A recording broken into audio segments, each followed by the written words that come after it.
The cassette thing kind of got out of hand.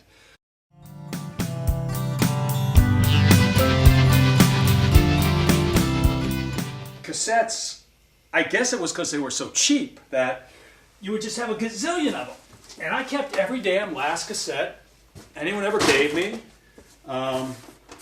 anyone ever traded with me, whatever. One of the boxes fell over and I just was going through it and putting the tapes back and discovering that some of the cases had no tapes in them. So it was like, well, where is the tape? It's separated from the box, and now it's gone. Some of these are unlabeled. I don't even know what's on it.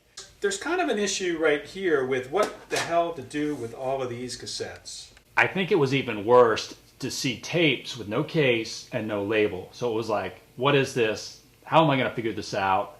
What am I going to do with all this stuff? Like, I recorded everything.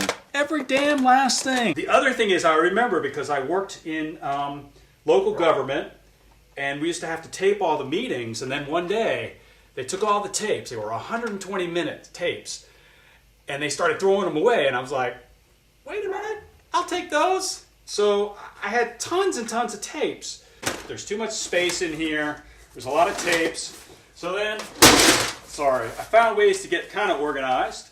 Well, you know, I really do have a lot of respect for, you know, what it took to produce a tape, and the fact that it was so obscure that, you know, very few people cared necessarily. I mean, unless you had a huge audience or a name or whatever, but it was just some cassette, so it seems very precious and sort of like I can't just throw it in the trash. I mean, that's just such a slap into the face to the person, you know, the people who recorded this. Part of you feels like this stuff is so, you know, it's so awesome. You just cannot get rid of it. I got everything. I don't know who this is. Pudding maker.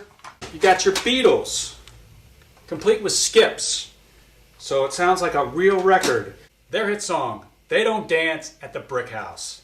Dead Henry. And my friend had a son named Henry, so that was kind of like not a great band name, but it was actually a great band name. I mean, it's hard to paradox. I got to figure out which ones of these that I really want to keep, because some of them, I don't know. Yeah, what happens is you get the white out, and when you go to college, you sadly tape over your Doors tapes. That one had Bowie on it, but this had some Big Country or something. Okay, so you got your ARB meeting from 1983. The poop hits the fans. That's supposed to be worth something. I don't know. I don't know what it's worth. Cheap tapes, good tapes. Just, it's never ending.